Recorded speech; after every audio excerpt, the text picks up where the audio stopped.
Buenas noches a todos. Hoy es 30 de octubre del 2023, son las 6:37 y vamos a presentar un caso de un paciente con patología del sistema linfohematopoyético. Advierto y aviso que una vez terminado el caso, como lo dije en el grupo, van a tener la oportunidad de ver un video. Está en plataforma, pero se los voy a poner también ahí en el grupo. Es un caso que les construí este fin de semana y sobre el cual van a tener un quiz apenas termine. Entonces, grupo Daniel Alejandro, Ana Sofía, Juan Felipe, María José, Emanuel, Gina y Miguel Ángel, bien pueda. Ya estamos grabando. Bien pueda. Listo, Doc.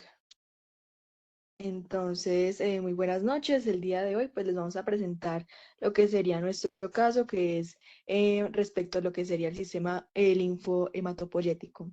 Entonces, los integrantes son Daniel Alejandro Ardila, Ana Sofía Castaño, Juan Felipe Castaño, Mario de Ceballos, Emanuel González, Gina Paola Rivadeneira y Miguel Ángel Ruiz. Entonces, ya puedes pasar.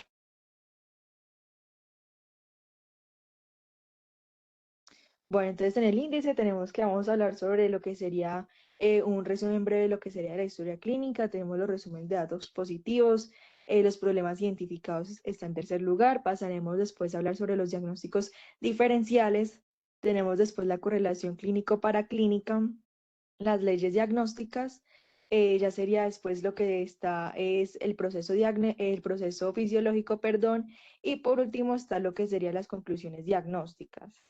Entonces, pues vamos a empezar con lo que sería describiendo, haciendo como un resumen del caso de nosotros. Entonces, tenemos un paciente, varón de 54 años de edad, el cual trabajaba antes en una lavandería. Niega que tuvo algún viaje reciente, es un fumador habitual, tiene antecedente de diabetes mellitus tipo 2 y también tiene antecedente de EPOC. Asimismo, también tiene antecedente de cardiopatía isquémica diagnosticada hace 8 años en forma de infarto de miocardio inferior. Sigue, por favor. Ya por otra parte, tenemos que el paciente fue intervenido antes y tuvo dificultades para salir de la circulación extracorpórea y presentó asimismo una inestabilidad hemodinámica. Ya después vemos que en esa parte, cuando pues tuvo todos los problemas, se le transfundieron 6 concentrados de Matías, 6 unidades de plaquetas y 2 mililitros de plasma fresco congelado. Tenemos que también fue diagnosticado con infarto agudo de miocardio inferoposterior. Presentó también un síndrome febril de 38.5 grados Celsius que se acompañaba de tos. Se le realizó una radiografía de tórax y en esa radiografía se observó pues, que tenía un patrón alveolar en la base derecha. Y por último, se inició tratamiento antibiótico, pues debido a como que todo este cuadro, y a pesar de ello, pues el paciente desarrolló lo que sería una insuficiencia respiratoria y fracasó, y pues por eso se le tuvo que hacer una intubación. Bueno, entonces también el paciente también presentó oliguanuria con aumento de las cifras de creatinina y potasio. Inició un tratamiento con hemodiálisis al 10.º día de la intervención. El paciente, pues como tal, ya estaba febril y se pudo extubar 17 días después del procedimiento. Y transcurrió 18 días de la intervención, el paciente reinició una febrícula persistente. Eh, a la exploración física se evidencia ictericia, cutáneo mucosa y algunos roncus de la base pulmonar. El abdomen era blando, depresible, no doloroso y sin signos de irritación peritoneal. No se palpan visceromegalias y la cicatriz de la esternotomía presentaba un buen estado de cicatrización sin ningún signo de infección.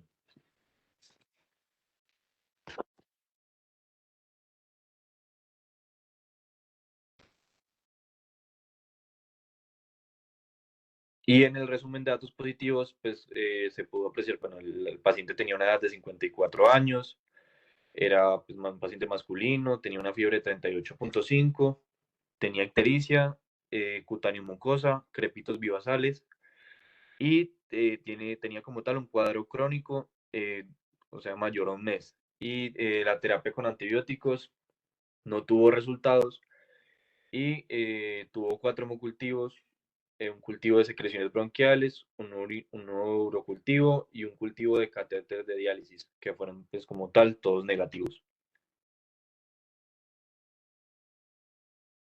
Bueno, ya como tal, los temas encontrados, pues en este caso clínico, fue el síndrome febril crónico, el síndrome ictérico y el síndrome anémico.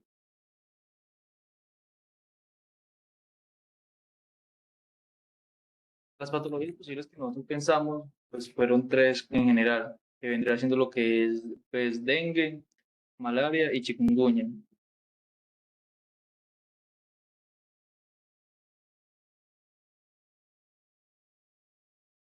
Listo, entonces pues nosotros nos pareció pues como importante definir cada una de estas enfermedades. Entonces tenemos la malaria versus el dengue. Entonces en la malaria el principal vector es el mosquito anófeles y en el dengue pues es el Aedes aegypti. En cuanto a síntomas, en la malaria presenta una fiebre de 8 a 30 días después de la infección y una cefalea, dolor muscular, diarrea, tos o escalofrío. Y en síntomas, ya hablando de dengue, tenemos una fiebre de aparición súbita que dura de 3 a 7 días, cefalea, artralgias y mialgias. Y característico del dengue o el signo patognomónico, el dolor retroocular.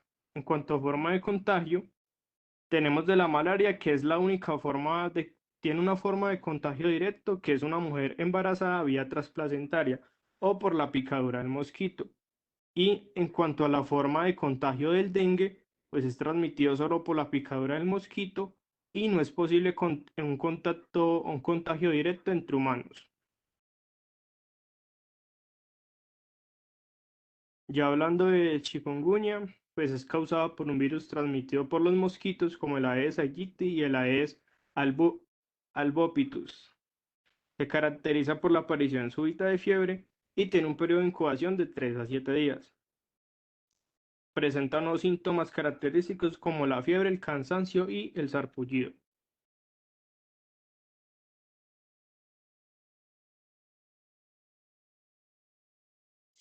Bueno, ya hablando de la correlación clínico-paraclínica, se hicieron como seis principales, en donde en el cuadro se evidencia una trombocitopenia, también tenía una disminución de la hemoglobina. Cuando se realizó lo que es la gota gruesa, era más que todo para identificar la presencia del plasmodium.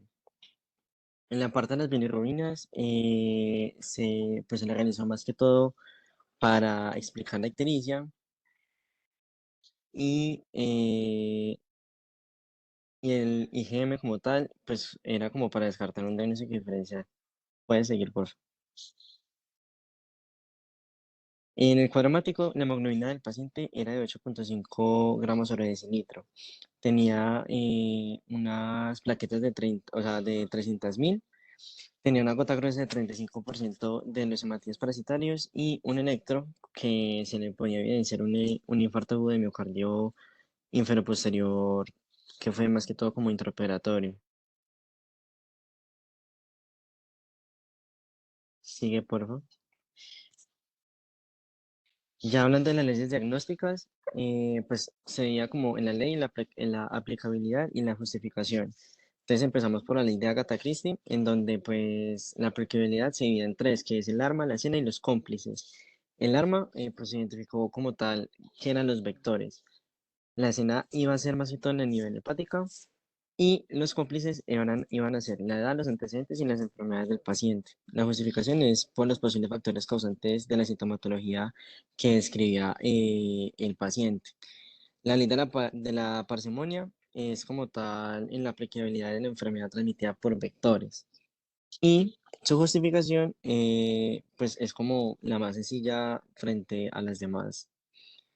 La ley de la prioridad, en donde la aplicabilidad va a ser en el dengue hemorrágico, que en esta la justificación es porque al presentar, digamos, un sangrado activo o constante, se iba a comprometer como tal el estado hemodinámico del paciente. Y pues ya la ley de lo más frecuente, la aplicabilidad era el dengue, en donde pues es como la patología principal o la más frecuente en presentarse en este tipo de pacientes con este cuadro clínico.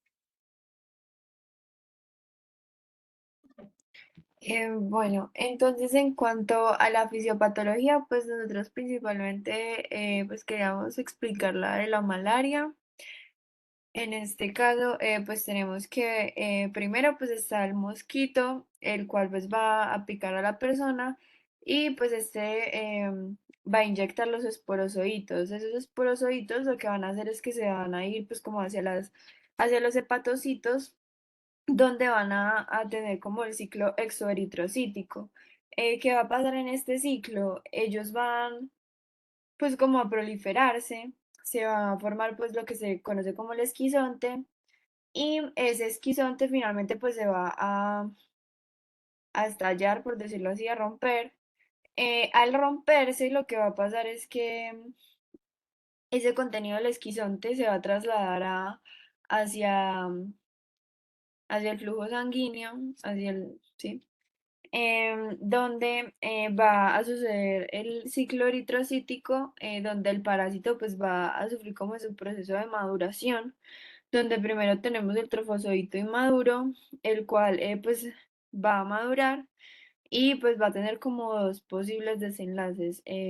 Se puede formar en gametocitos y esos gametocitos pues se diferenciarán y finalmente, digamos, como ese individuo ya está infectado, al estar infectado y tener los gametocitos, pues al otro mosquito lo puede picar y ese mosquito pues va a ingerir los gametocitos y se va a dar pues como el ciclo esporogónico del plasmodium. O también lo que puede pasar es que este trofozoito maduro se convierte en esquizonte y pues ese esquizonte se vuelve pues como a romper. Es importante pues como resaltar que al tener pues como un ciclo hepático pues esta enfermedad produce ictericia, que es uno de los signos que tenía nuestro paciente. Entonces, pues en cuanto a la ictericia, en este caso, pues acabamos como todo el ciclo, por decirlo así, de la graduación de la hemoglobina y cómo de aquí pues sale la biliverdina y finalmente pues se forma lo que sería la bilirrubina no conjugada, y esta bilirrubina no conjugada se une a la albúmina, la cual va a permitir que pues esta se transporte y sucede lo que es la conjugación en el hígado por la UDP transferasa y finalmente pues se produce lo que es la bilirrubina conjugada. ¿Qué va a pasar con esa bilirrubina? El 80% va a sufrir lo que es una oxidación y se va a convertir en urobilinógeno, el cual se convierte en estercobilina o urobilina, y el 18% pues vuelve a lo que sería la circulación hepática.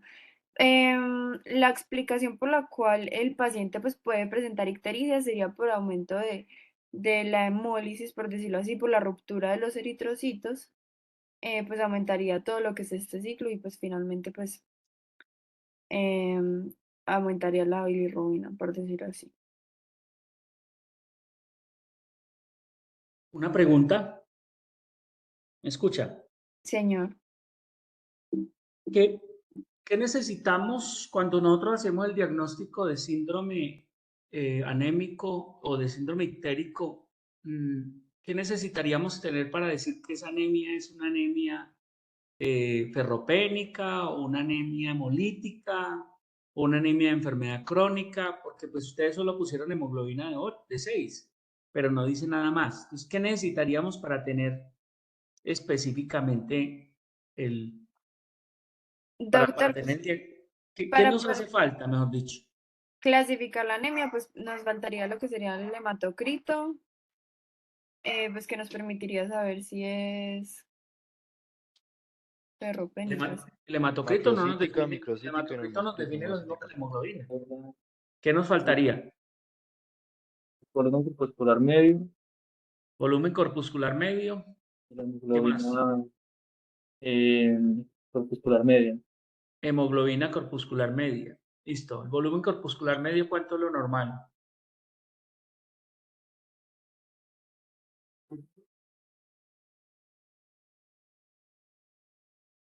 El volumen corpuscular,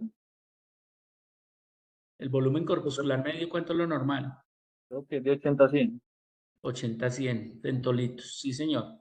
Entonces, si está 80 a 100 es normo, si está más debajo de 80 es hipo, y si está más de 100 sería macro. En estos casos, ¿qué exámenes necesitamos? Ya sabemos que la hemoglobina está en 6. ¿Qué necesitaríamos de exámenes complementarios para decir que esto es hemolítico? Hierro, pues ferritina y Pero eso es para saber si si la anemia es, porque lo primero es, vuelvo y digo, lo ideal es tener un volumen corpuscular medio, pero como no lo tenemos, pues no podríamos decir que es hipocrómica microcítica y sospechar que es ferropénica, pero en este caso no lo tenemos. Entonces, ¿qué otro examen nos falta para saber si es hemolítica? ¿Cómo estarían las bilirrubinas? Estaría aumentada la no conjugada. ¿Estaría aumentada a expensas de qué? ¿De la directa o la indirecta? La indirecta, porque aumentaría La indirecta, eso. ¿Y qué otro examen nos hace falta para saber? Entonces, usted lo primero tiene una anemia y segundo tiene una ictericia. Entonces, si tiene anemia más ictericia, usted puede suponer que puede estar hemolizando. Entonces, habría que pedirle un examencito que también nos habla de hemólisis. ¿Cuál es? No sé, los esferocitos. Pues no, esferocitos, si vamos a diagnosticar una anemia, una esferocitosis hereditaria o alguna cosa de esas. Hay una enzima que nos ayuda a saber si es hemolítica o no. Y hay unos exámenes en el extendido periférico que nos ayuda a pensar que es hemolítica o no. ¿Cuál? Son los que identifican las formas inmaduras de los eritrocitos, ¿no? Pero, ¿cuál es? ¿Cómo se llama? O pues, no sé, yo diría que un extendido de sangre periférica No, podría haber se llaman reticulocitos. reticulocitos. Entonces, si los reticulocitos están altos, se habla en favor de una anemia hemolítica. ¿Y qué otro examen? La deshidrogenasa láctica, que se eleva cuando hay anemia hemolítica. ¿Sí? Pero en este caso tenemos anemia, tenemos ictericia, si la bilirrubina es indirecta y tienes deshidrogenasa alta. Este paciente hace anemias por hemólisis, aunque también hace anemias por hepatitis. Entonces, si es por hepatitis, el paciente tiene ictericia a expensas de la conjugada. Los dos se aumentan, pero más de la conjugada. Porque el paso que más se limita en la función del hígado es la excreción de la bilirrubina conjugada, no la conjugación ni la captación. Bueno, pero ¿y a ustedes se les olvidó que el paciente está infartado? ¿Ok? Ese paciente no dicen pues que estaba infartado.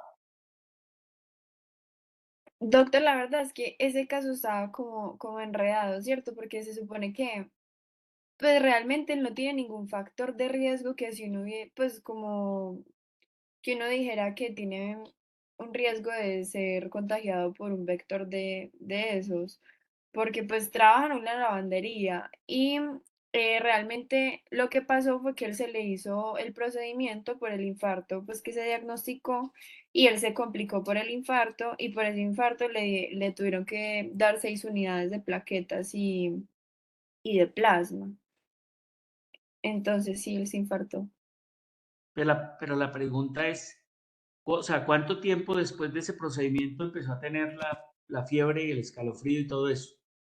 La fiebre empezó al día siguiente del procedimiento y persistió más de un mes después, o sea, él seguía con fiebre. Entonces, ¿ustedes qué suponen que el paciente dónde se contagió?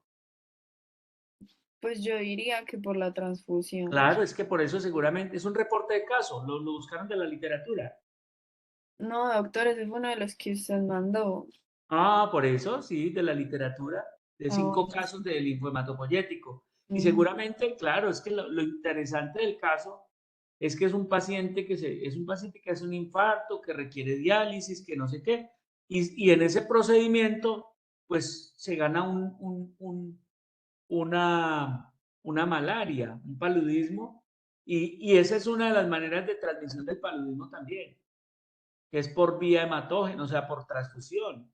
Ese es uno de los riesgos de la transfusión. Además, una cosa que seguramente se volvió un reporte de caso porque es raro, ¿sí? Es raro que pase, pues, eso en un paciente. Me imagino que por eso que lo pusieron, ¿cierto que sí? Sí, profe, nos pareció muy raro. Entonces, ahora, uno en un paciente que se transfunde y empieza a hacer fiebre, escalofrío, claro, y presenta un síndrome icterohemorrágico. Acuérdense que el gran nombre de esos síndromes es un síndrome febril icterohemorrágico, cuyas causas fundamentales son, uno, la malaria por vivas, por falciparum, perdón. 2, el dengue. 3, los otros virus que producen síndrome icterohemorrágico, que puede ser el chikungunya, la fiebre amarilla. 4, la leptospirosis. Esa es otra que falta ahí como causa de síndrome icterohemorrágico. Y lo otro puede ser una tifoidea, pero ese paciente seguramente lo que ocurre es porque sencillamente recibe una transfusión y en esa transfusión de plaquetas o de sangre, creo que también recibió sangre, es contagiado de la malaria. Esa fue la importancia del caso. ¿Sí o no? Sí, señor. Bueno, no sé si... bueno, las conclusiones, no las veo. Listo, conclusiones diagnósticas, sindromático es un síndrome febril prolongado, 1, es un síndrome ictérico, es un síndrome anémico, no se puede quitar eso de ahí. Diagnóstico etiológico, el etiológico es el Plasmodium. ¿Cuál se encontró? ¿Falciparum, no vivas o cuál? Falciparum, doctor. Eso, entonces, el etiológico es Falciparum, ¿sí? ¿Quién lo facilitó?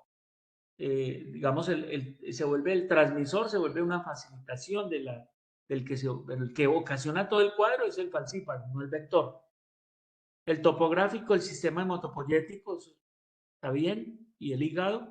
Y el específico es una malaria por Plasmodium falciparum. El paciente hizo falla renal. Sí, señor, él le tuvieron que hacer diálisis. Entonces es un paciente. ¿Y la falla renal hizo por qué? Pues no sé, o sea, ahí decía que él se había descompensado y que le aumentó la creatinina y el potasio. Pero no, pero le ¿Cuál hicieron pudo, hemodiálisis. cuál pudo haber sido la causa de eso? Pues que se supone que como tal la malaria también contribuye a la falla renal. Claro, claro. Incluso acuérdese de los pacientes hacen una anemia severa. Los pacientes pueden sangrar, pero fundamentalmente la anemia. Los pacientes hacen hemólisis y en los cuadros hemolíticos podrían estar haciendo hemoglobinuria y por ahí podría haber un mecanismo fisiopatológico que ocasione incluso un síndrome patorrenal, un síndrome de insuficiencia renal, ¿sí? Entonces termina en una malaria complicada. Eso tiene creo que un nombre cuando el paciente hace falciparum, no sé si es el síndrome de aguas negras, no me acuerdo cómo es que se llama ¿ustedes se acuerdan cómo se llama la malaria por falciparum complicada? Pero yo pongo acá el cuadro clínico, malaria por falciparum. Espera un momentico, complicada, con falla renal, ¿no?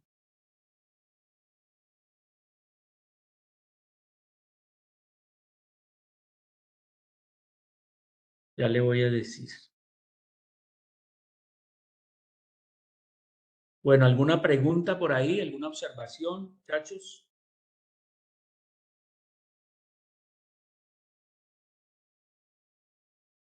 Pero yo lo actualizo. Entonces dice, el cuadro clínico de Plasmodium falciparum complicado con falla renal se conoce como síndrome nefrótico por malaria. Algunas características son causadas por Plasmodium de forma grave de la malaria. Se presenta una malaria grave complicada con ictericia severa, anemia severa, alteraciones, dificultad respiratoria, aparición de edema, evolución rápida hacia una falla renal aguda oligoanúrica, ¿no? El paciente presentó oligoanuria, ¿verdad, muchachos? Sí, señor. Eso, falla renal aguda. Hay cambios de glomerulonefritis membranosa. Si no se trata a tiempo, produce una necrosis tubular aguda con falla renal crónica. El manejo incluye, el pronóstico depende de la rapidez del tratamiento. Eso fue lo que el paciente hizo. Listo. Bueno, muchachos, entonces vea, vamos a cerrar acá un momentico. les voy a pedir el favor